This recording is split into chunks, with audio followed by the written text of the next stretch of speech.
Welcome back to the Star Monroe Show. This is episode 8 of a mini series inside my podcast called The Wild Love Affair 12 Intimate Conversations on Coming Home to Who You Really Are through embodiment, devotional living, and deeper intimacy.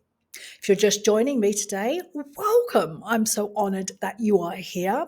And if you haven't yet listened or watched, because these podcasts are both on my podcast and on my YouTube channel at Ms. Star Monroe, I would invite you to go back and take your time and go through the previous 7 episodes, because I have really dived deep into why high achieving women like us become really disconnected from our bodies, our wisdom, our rhythm, and why the life we spent all this time building, we look around and we're like, oh, I feel like I've outgrown it, or it doesn't fit anymore.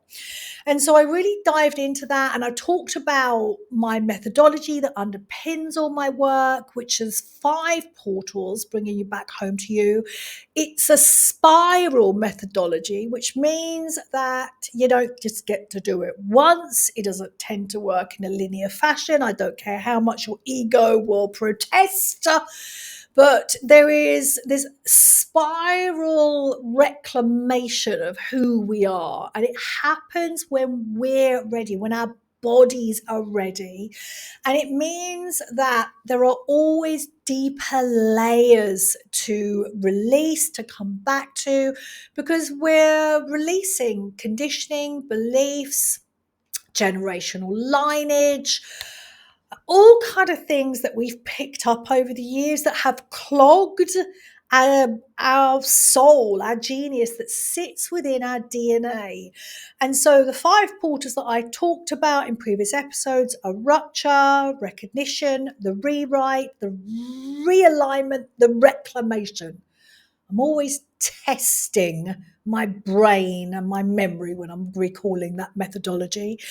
And my work specifically is for the smart, self-aware, successful woman who's probably outgrown her therapist, definitely outgrown self-help, and is looking around going, you're disconnected.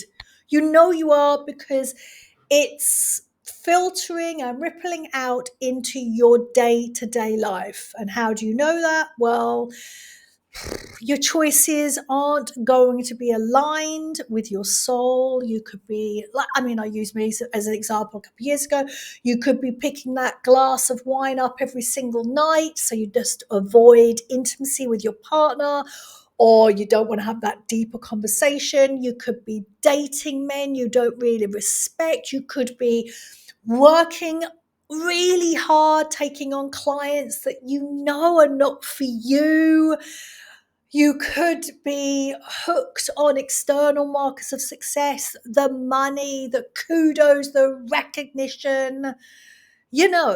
Right? You know. And it's like, I get it. Like, I've been here. I've been here with all of this, right? I've been here with all of this. And it really can sweep you up. It sweeps you up. It's a real seductive pull into living aligned with external markers. And there's a cost to that. You're going to lose yourself. You're going to lose this connection with the most important person in the whole darn world. It's yourself. And this work that I'm here to guide you into, it's here to guide you back into your body, your rhythm, your wisdom. I was just writing a quote down a minute ago, and it was like, the most important relationship you're ever going to have is the one with yourself. And everything in your life reflects how deeply embodied you are with that. And again, like, no shade at all. I talk from high experience here. And one of the things that I think I'll talk about it I think it's the next podcast. I'll share a little bit more of this story. But one of the ways that I really see this work rippling out into my life is that I've been able to take an extended period of rest this year. I shut down a business that didn't work for me. I walked away from the money. I walked away from the success, the external success. And because of that, I have a way deeper relationship with myself. I really deeply trust myself and my intuition. And I can sit with the unknown, which is what's going to happen when you walk your path, when you come back home to who you are, because there is no path.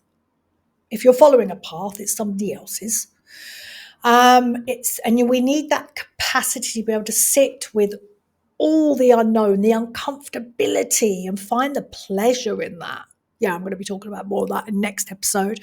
And other ways that I can see how this is rippling out into my life is my relationship with my adult son is different. It's way easier. We're able to converse. We're closer. And, this is from my adult son who didn't talk to me for a couple of years.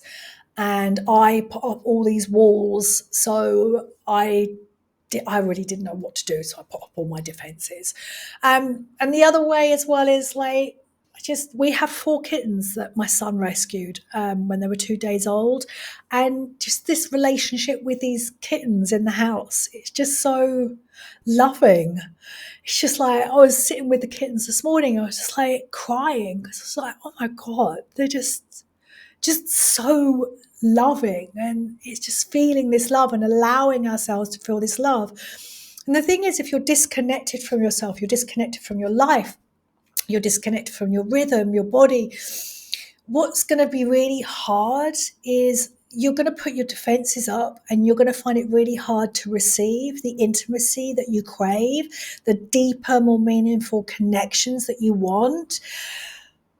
So you end up just kind of spiraling into doing more of what you're doing, but it doesn't work. It leaves you feeling empty and flatlined, and you're here to live. You're here to feel fully alive, radiant, just like, just seduced by life. And you're seduced by life because you're seducing life.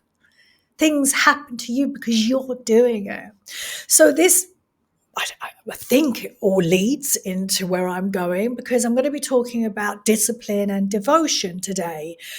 And I want to preempt this by saying there's no shade to discipline. And then I'll read you my notes that I wrote, because I've used discipline a lot in my life. I've rebuilt my life from nothing. I was a cocaine addict for 7 years. I was an alcoholic on and off for many years. I taught myself how not to be an alcoholic in 2015, but I kept drinking on and off until a couple of years ago. I've had toxic relationships with my body, with men, with money. I spent all my money and went bankrupt and lived on the breadline for many years. I was an addict when my son was younger. So I have been picking up the pieces of who I am for many, many years. I'm not there anymore. And I have used discipline as a way to get me to where I needed to go. Underneath discipline is this notion. For me, I always research words. Words are spells, and you want to understand the connotations, the energetic frequency of the word. So discipline, to me, when I looked at one of the root meanings of it, it meant to teach. So for a long period of my time, I was teaching myself how to not be an addict, how to not drink, how to not have toxic relationships, how to have a more secure attachment style, how to not lose my cool, how to not have my defenses up. So I was teaching myself this. I remember having a session with my therapist at the beginning of the year, and she said, she was talking to me, she goes, you've had to do like double the amount of work from a lot of people, because you've had to pick yourself up from being an addict. So there was this whole teaching scope where I've picked myself up to kind of come back into a balanced place with myself. And it's only after in the last few years, probably since I've been living here in Turkey, where I've really looked at myself and have gone, do you know what? I believe in you. I know that you can do anything you set your mind to. I trust you. Like, I'm really here to be the most beautiful version of myself. Can we take a moment with that? I normally say best version, but it's not. I'm here to be the most beautiful version of myself. And so for me, it's not like I'm not trying to overcome survival or anything like that. It's just I'm here to be the most beautiful version of myself. So for me, where I am, I've outgrown discipline. I've outgrown discipline. And something deeper was calling me, because as I uttered these words over the last couple of years, it's like, oh, I'm here to be the most beautiful version of myself. Because actually I want to stay with this, because if I say I want to be the best version of myself, do you know who comes on board? My ego. My ego's like, yeah, come on, let's be the best. Come on. Yeah. Let's do this. Let's hustle. I don't know why it's got a crazy American accent, my ego. But it's like, no, it's the most beautiful, nourishing, thriving, blooming, like, radiant version of myself. And then my soul goes, yeah, bitch.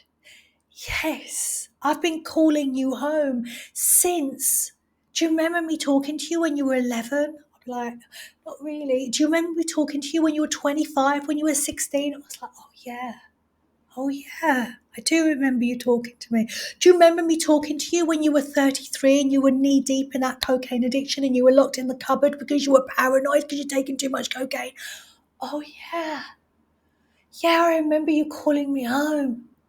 Do you remember when you were on your knees on your third nervous breakdown and I said to you, you will find your way home? Oh, yeah. See, this calling home, it's in you. I know you know it's in you. It's a whisper, it's a knowing, it's a feeling. I'm here to guide you back to that because I have walked it. I've walked it and I continue to walk it, because again, that ego part of us wants to go, oh, well, I get there and that's it. No, that's why my methodology is spiral. That's why I love this methodology of mine. Because I love my work because like when something else is going to come up, because it invariably will, it'll be a rupture. It'll be like, oh, is this it? Or should I be doing this? It'll be like, now we need to look through it through through the lens of that method. And if you're intrigued in my method, then the place for you to start, and also I would really, is it urge? Yeah, let's use the word urge, Star. Urge you, if you're ready to come in to work with me, either private mentorship or the School of Devotional Living. We start in September. Start with my book. Start with the podcasts and then go on to my book, which is called My Wild Love Affair by Star Monroe. You're going to find it on Amazon, Kindle, paperback, hardback.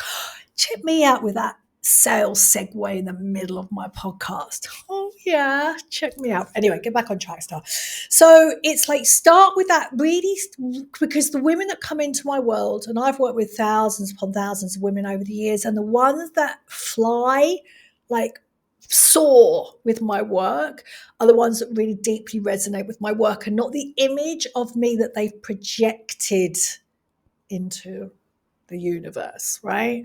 So it's like my wisdom is what gets you excited. I was going to say what gets you wet, but whatever, horses for courses. So there's a line that I'm going to read, and if you're watching me on YouTube, you're going to see my eyes going this way because I'm going to be reading my notes. I'm going to be springboarding from them. Two of the books that I read every single morning, I have a practice of keeping myself on my path. You know, like I've already told you, I've got a history. Like I used to be a wild one.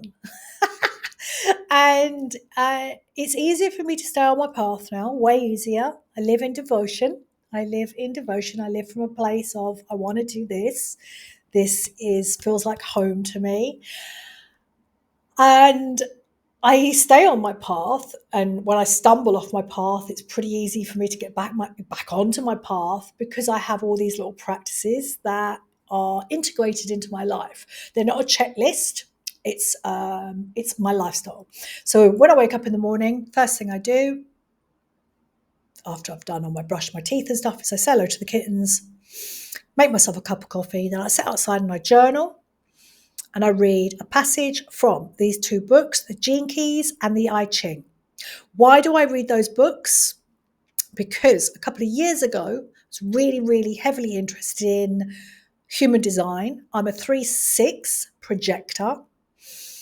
And I wanted to understand where human design got its wisdom from, because I want to understand the roots underneath something. And that's why I'm a good person to work with, because I'm always looking underneath. We root to the problem. You probably think the symptoms are the problem. They're not. The symptoms are not the problem. Drinking the wine in the evening is not the problem. Having your defenses up is not the problem.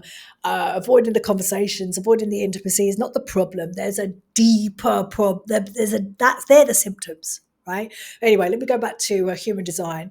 So I was like, yeah, well, how's this all work, and why does it work like it does? And when I did all my research, spent a year doing all this research, I realized it was built upon the Gene Keys and the I Ching. And the I Ching and the Gene Keys really are guiding you back to being more mature, living from your highest self, realizing that we're not alone. We are guided if we show up and ask to be guided and show up for ourselves. We can't sit on the sofa smoking a cigarette, drinking another bottle of Chablis, expecting to be guided. No, we've got to show up, do our part. And I read them every single morning. And the I Ching is a bit of a party pooper, because just when you think, well, your ego thinks, yeah, I've got this, it'll be like, no, just be humble, steadfast, release all the excitement. And it's like it really teaches you to move into neutrality, which I love, because you want to be neutral. You want to hone this skill of neutrality towards your emotions, towards how you think, towards other people as well. Because when you can move through the world with more neutrality, and I'm not saying that you're flatlining and you're not feeling anything, but you're dissolving your triggers here. You're dissolving your wounds, and what you're doing is able to scar over your wounds so people can't press on them. I always say anything that gets you irritated or gets your back up, you're like, oh, there's a little wound there that I need to look at. There's some work there I need to do. So again, coming back to reading the I Ching, the Gene Keys, yeah, it keeps me on my path, keeps me reminding me, that I'm here to uphold my standards. So this passage that I'm just going to read here, just one line, it's from the Gene Keys. That was the whole preamble to get to here. There's a space between vice and virtue. Oh my God, I'm sorry to stumble over my words. Let me do it again. There's a space between vice and virtue where the real art of living happens. Life is not about pushing harder, hustling. Gary Vee comes into mind, or all those online coaches like, do it now, come on, or anyone personal training. Sweat is what is sweat? You're fat crying? Like, what? Ridiculous. It's not about pushing harder or up or tightening the rules and regulations so you can't move. It's not about abandoning yourself to every impulse that comes your way. So when I say impulse, I'm like your thoughts, your emotions, your desires. We're going to have desires rolling through us all the time. Our job is not to get attached to all of them, but to watch them. And there will be some desires that we need to follow. This is the space between vice and virtue. And this is this rare balance. This is what I'm talking about. The one where you can only find when you're deeply rooted in yourself. Now, people will try and get here through using discipline. Underneath discipline is willpower, it's rules. It works for a while until it doesn't. See, what I found now, the way I'm living, is discipline is too rigid. Discipline, it comes from a part of us that says, I have to do this, I have to change. And the ego, do you remember when I said about living a beautiful life, being my best version, being my beautiful self, my best version? What I've found with all my experience working with clients is the ego loves to get really hooked on to discipline, and it finds it's another way to control us, to impose order against the chaos. There's always going to be chaos inside us and outside us. Our job is to be able to witness it all. And what happens is discipline willpower becomes quite brittle, and it will crack under pressure because it's not connected to this deeper self of who we are. So discipline has its part, but it will only get you so far. Discipline, it will teach you how to show up. It will teach you how to tolerate discomfort, but it's limited. It's like, I was trying to find an analogy for this, but it's like, I used to teach pole dancing years and years ago. And in that, I used to teach sensual dance and burlesque. I was a burlesque dancer. Don't go off at another track star, stay here. But when I was doing sensual dance, there's a real art to sensual dance and there's a real art to pole dancing. And it's, you have to let your body go. You have to kind of surrender to the music, and you have to let your body kind of lead and flow. And then what starts to happen is the movements become easier, they become more fluid. Your body kind of, it moves through you. And when we start something, and when I used to watch all the women do the pole dancing, people are rigid. They hold on to the pole and they don't want to fall off. And so what happens when they do that, everything hurts more and everything is a lot more difficult. All the spins are harder. In fact, you don't spin, you don't do anything because you're just holding on for dear life. So that's how kind of the analogy I want to use. It's like when we let go, and actually you can go and play around with this. When you finish listening to me, go and put some music on. Choose a real kind of slow, sensual track that speaks to you, and start moving around like this, like a robot. And then soften it and let the music enter your body. Let the music go. And then let the music move you. Completely different. You'll have a completely different experience. And this, when you allow, and this is what I'm saying, I haven't quite got onto it yet, but this is kind of devotional living. You're allowing life to come through you, and look, life's going to happen. Life's having, life's playing with you, and just, you got to let it, like, oh, okay, I'm going to go with this, rather than like trying to control it. And again, I'm no shade, like I still see my control freaks tendencies coming up, like perfectionism, but I know they're just parts of me. They're not all of me. And so this soulful place that's in my DNA of who I am, that's been calling me home since I've been 11. And before that, do you know what? I'm going to have a little cry. Before that, before I got to 11, I was already home. I remember the way I used to play as a child. I used to get rose petals and make perfume out of rose petals, and I used to dress my dollies, and I used to play outside, and I used to work. I was at home, and something happened along the lines, we're going into it here, but various things happened, and I don't think it was anything too terrible, if I'm honest, but it's just like a multitude of things happened where I was taught it wasn't okay to be me. And so like this reckless, oh my God, I'm just having a moment here. Just like realizing that.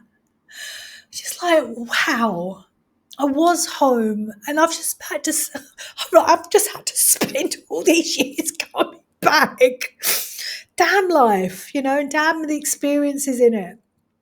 But you know what? It's like that's honestly. Oh, hang on. Just realizing that. Because I was like, when I was talking to you a minute ago about that part, that 11 year, do you remember me talking to you when you were 11? I was like, why didn't they talk to me before I was 11? Because I was at home. So yes, this coming back home, it's like this raw reclamation. So let me go back. Let me go back and talk to you about discipline, devotion, right? Because where I'm taking you now in these episodes is a new way of living. So when you live solely by discipline and willpower, you will get caught in a loop of restriction and rebound. And I always say, like, you can restrict yourself so much, and it's like pulling an elastic band. You have restricted yourself with diet, with exercise, with I don't know. Being nice to people, being more pleasant, not swearing. But eventually there is a point where it all just goes tits up and you rebound back into who you are. And so, and that's the thing, it's like there's this part that demands change, and then there's a part that resists it. And this is the classic all or nothing. I definitely used to say I was all or nothing. And you will exhaust yourself trying to force your growth instead of inviting it in. And it's a completely different way of living. And this has been my main issue when I've been working with clients over the years, of teaching this concept to them, of really trying to explain it's not about a checklist. It's not something you do, you become it. And so my work now is for the clientele, for the woman that knows she's ready for this work. It's like and what I've learned through all my experiences, I cannot convince anyone to do this work. You can't get here before you're ready. And when you're ready, you know it. And so if I go back to that all or nothing, you'll have this belief in your head that you'll believe you'll always fail, but can start again. I'll fail, but I can start again. Oh, I can get going. And actually, I was cycling along the front the other day, and a woman said, I've met a couple of women, they follow me online, and one woman said to the other, oh, I need to stop smoking. And the other one said, I can always stop. It's easy. It's easy to stop. And I thought about that conversation. I was like, but you start again. But you start again. That's all or nothing. And my work is about staying with new habits and choices so they become you. It's not about this on, off, on, off. That is an exhausting way to live. I lived like that. And it will just keep you spinning in place, and it'll keep you believing that you can't change. You can't change because you keep doing the same bloody pattern. So devotion is different. Devotion, it's soul-led. It's deeper. It's the voice from your deeper self, from your unconscious wisdom, your authentic desire. And it says, I want to do this. I choose this way. Devotion comes from alignment with your true nature. Can we take a moment with that? Devotion comes from alignment with your true nature, not from what you think you should do, but from what your body and soul are calling from what your body, wisdom, and rhythm are calling from. It's an embodied practice. This is you doing things not to check them off and say, I've done it, but noticing when you do it, notice when you don't do it, and really noticing the nuances within that as well, because there will be discomfort. There will be times where you don't do it. It's how you hold yourself when you don't do it. It's listening to the rhythms of your nervous system, because this way of living is going to soothe your nervous system. That all or nothing, stop, start, restrict, release. My God, that is going to set your nervous system up to fight, flight, fawn, freeze all the time. We want a calm nervous system. We want to be in our parasympathetic nervous system. We think more clearly, we act more clearly, we come from our body, we stop reacting, we respond, our voice changes. We're just nicer to be around. We're just nicer to be around. And because we're nicer to be around, we're our most beautiful selves, we attract beautiful things and beautiful people into our lives. It's, as I said, it's listening to the rhythms of your nervous system, your inner landscape, and moving in harmony with that. This is coming from wholeness. This is not walking through the world and choosing this work because you believe you're broken. You're not broken. You may have wounds, but you're not broken. You're whole. And this work is about coming from this wholeness. This is where you choose to come from that wholeness and stop fighting yourself. You stop living on the edge of that rebellion, and collapse. And so when I go back to that all or nothing, you will activate that inner rebel of yours. I've had enough. We're not doing this. Fuck this. I talk from experience. I've been here. And so living in devotion, coming from a place of making choices as I choose this, I want this is good for me, this feels right, you build trust with yourself. And as you do that, you raise your standards, you raise your energetic frequency, and you hold all of this. You change who you are from the inside out. You deepen the relationship with yourself, which will naturally deepen every single relationship in your life. Discipline and willpower are tools. Devotion is a way of living. And for the unhurried woman, now, before I go on, the unhurried woman, let's talk about her. She leads from within and she refuses to rush. Write these dates down. 29th to the 31st of August, I'm running a online event, 3 days, 3 webinars. It's my gift to you, where you can come into this work deeper and experiencing my world, my wisdom, my ways. And it's a perfect opportunity for you to test everything out, to feel it, to try it all on. It's like we're going shopping for an amazing dress. I'm the amazing dress. And then you can choose whether the School of Devotional Living or private mentorship is right for you. 29th to 31st of August, The Unhurried Woman. See, this is an identity, and this identity is in you, and she's calling you home.